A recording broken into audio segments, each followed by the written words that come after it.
तो कल हम लोग उत्तरी विशाल मैदान जो भारत का है उसके बारे में डिस्कशन कर रहे थे और उसका एक जनरल इंट्रोडक्शन हम लोगों ने डिस्कस किया था। आज हम बात करेंगे उन्हीं मैदानों का एक विस्तृत स्वरूप क्या है, उसको अलग अलग प्रकार से विभाजित करके। तो उत्तरी मैदान को दो तरह से विभाजित किया गया है, जिसको हम एक कहते हैं रीजनल डिवीजन यानी प्रादेशिक विभाजन, जिसमें चार तरह के इसके विभाजन किए गए हैं, जिनमें शामिल है पहला राजस्थान प्लेन यानी राजस्थान का मैदान, पंजाब प्लेन यानी पंजाब का मैदान, गंगा प्लेन यानी गंगा का मैदान और ब्रह्मपुत्र प्लेन यानी ब्रह्मपुत्र नदी वाला जो मैदान है।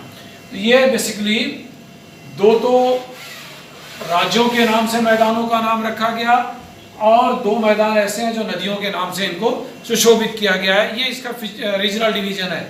इसी तरह से इसका जो फिजियोग्राफिक डिवीजन है, जिसको हम कहते हैं कि उसकी जो मॉर्फोलॉजी है, जो टोपोग्राफी है, उसके आधार पर भी इसको चार भागों में विभाजित किया गया इस नदर्न प्लेन को, जिसमें भाबर का मैदान, तराई का मैदान, खादर और भांगर, ये चार तरह के इसमें भी डिवीजन है। तो इनमें से हम एक एक करके आपसे आज डिस्कस करेंगे। तो पहले हम बात करेंगे रीजनल डिवीजन की। रीजनल डिवीजन में ये जो चार मैदान है, इसका पहले हम एक मानचित्र देख लें। इसका इस मैप को अगर आप देखें तो यहाँ लिखा हुआ ये पीले कलर का राजस्थान प्लेन। तो ये जो राजस्थान राज्य है आपको दिख रहा है, ये पूरा एरिया राजस्थान का, इसको हम राजस्थान प्लेन कहते हैं। फिर उसके बाद ये जो पंजाब का हिस्सा हमें दिख रहा है, ये पंजाब प्लेन कहलाता है, यानी पंजाब का मैदान है। पंज आब, ये एक शब्द है, पंज माने पांच, आब माने पानी, यानी पांच पानियों से बनी हुई जगह, जिसका मतलब पांच नदियां। तो जिसको हम कहते हैं, जो हमारी सिंधु नदी की जो ट्रिब्यूटरीज हैं, जिन नदियों से सिंधु नदी बनती है आके, झेलम, चेनाब, रावी, व्यास और Sutlej.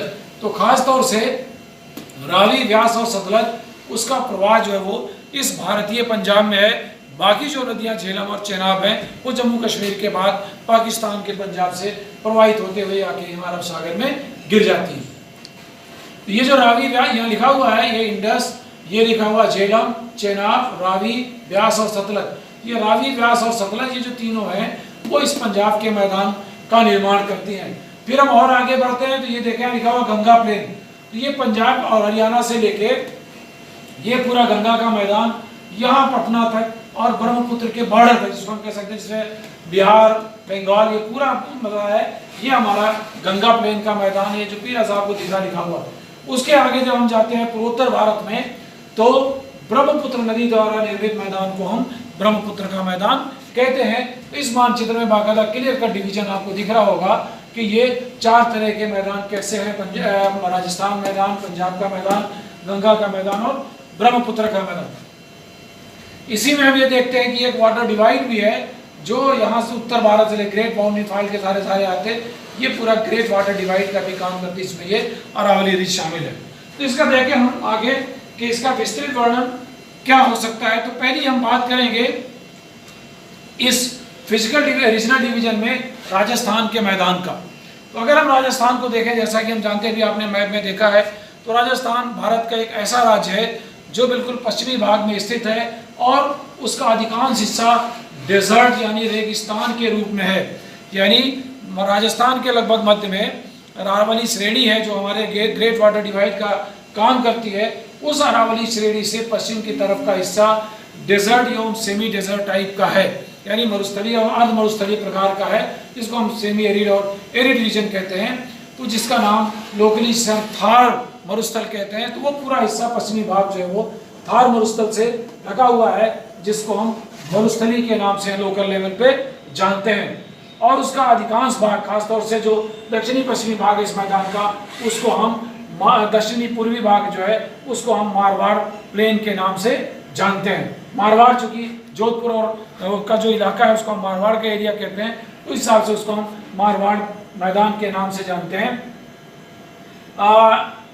This plane is an undulating plane, यानी ऐसी प्लेन है जो बिल्कुल समतल नहीं है, बल्कि अंडुलेशन है, थोड़ा सा उबड़ खाबड़पना है। तो कुछ हिस्सों में छोटी मोटी चट्टानें भी पाई जाती हैं, कुछ छोटे छोटे हिलॉक्स भी हैं और रेत के टीले हैं, जिसकी वजह से एकदम बिल्कुल समतल ना होके ऊपर खापड़ है।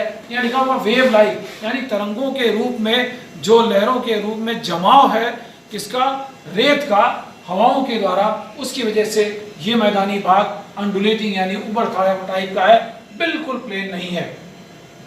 और एक सामान्य बात जो है, in general the eastern part of the मरुस्थल इज रॉकी, यानी इस मरुस्थल का, इस रेगिस्तानी भाग का जो पूर्वी हिस्सा है वो आमतौर पे चट्टानी प्रकार का है, while its western part is covered by shifting sand dunes, जबकि इसका पश्चिमी हिस्सा पूरा रेत के समुंदर की तरह है। जैसे हम कह सकते हैं रेगिस्तान, जो एक्चुअल रेगिस्तान असल में रेगिस्तान है, वही इस राजस्थान के मैदानी भागों में पश्चिमी जो हिस्सा वहाँ है जो शिफ्टिंग ड्यून से आच्छादित है, यानी अपनी जगह को परिवर्तित करने वाले जो ड्यून्स हैं, जिनको हम कहते हैं आमतौर पे यहाँ पाया जाने वाला जो बरखान है, ठीक है, वो ड्यून्स यहाँ पाए जाते हैं।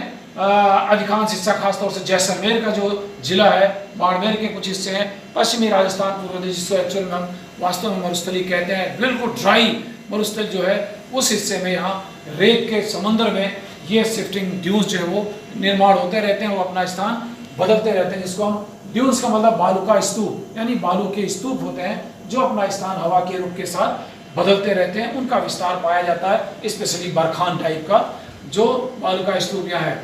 और अगर हम आगे देखें तो इसका eastern part of Thar desert up to the Aravalli range is a semi arid, ठीक है, यानी अर्ध शुष्क प्रकार का, यानी अरावली से जस्ट सटा हुआ जो पश्चिमी हिस्सा है, या हम यूँ कहें कि मरुस्थल का जो पूर्वी भाग है वो अर्ध शुष्क प्रकार का है, जिसको यहाँ स्थानीय भाषा में राजस्थान का बांगड़ कहते हैं, बांगड़ प्रदेश। और इसी यानी यहाँ जो वर्षा की मात्रा है 25 से 50 सेंटीमीटर की है, इसीलिए इसको हम अर्ध शुष्क कहते हैं। जब इस बांगड़ से पश्चिम की तरफ जाते हैं तो वर्षा की मात्रा और कम हो जाती है, लगभग वो 25 सेंटीमीटर तो 15 सेंटीमीटर तक पहुंच जाती है, जो एक्चुअल में एरिड एरिया कहलाता है, जिसको हम मरुस्थली कहते हैं। यहाँ एक बड़ी बात है, चूंकि ये सारा एरिया मरुस्थली प्रकार का है और ड्राई है, तो यहाँ सीजनल रिवर पाई जाती है, यानी वर्षा के दिनों में कुछ छोटी छोटी स्ट्रीम या नदियाँ जो है वो छोटी छोटी लोकल लेवल पे प्रवाहित होती हैं, कोई परमानेंट रिवर इस एरिया में नहीं पाई जाती है। एक रिवर है, वो भी सीजनल है, जो सबसे बड़ी इस एरिया की नदी है, जिसका नाम है लूनी।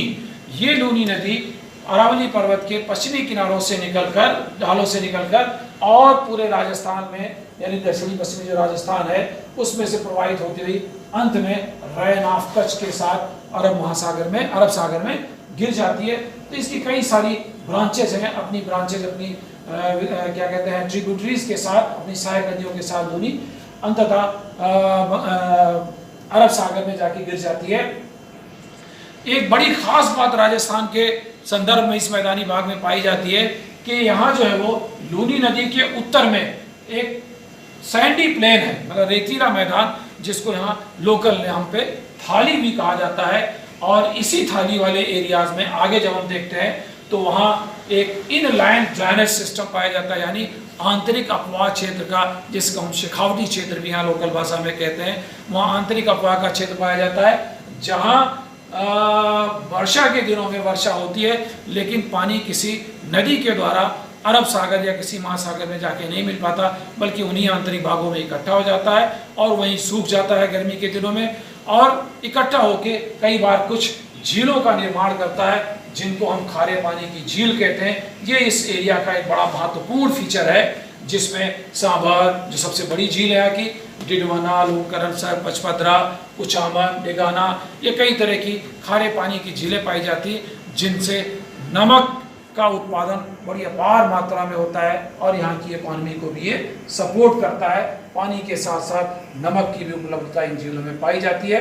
तो ये बड़ा एक यूनिक फीचर है राजस्थान के संदर्भ में, आंतरिक अपवाह का क्षेत्र जो शेखावटी में पाया जाता है। इस तरह से ये पूरा राजस्थान के मैदान का एक संक्षिप्त विवरण था जो आपके सामने प्रस्तुत किया गया। मैं समझता हूँ इसके बारे में कोई ऐसी खास बात नहीं है। आपने राजस्थान का भूगोल जो है उसमें से भी ये सारी चीज़ें पढ़ी होंगी, उन्हीं को शामिल किया गया है गंगा मैदानी भारत के उत्तरी मैदानों में इस राजस्थान के मैदान को।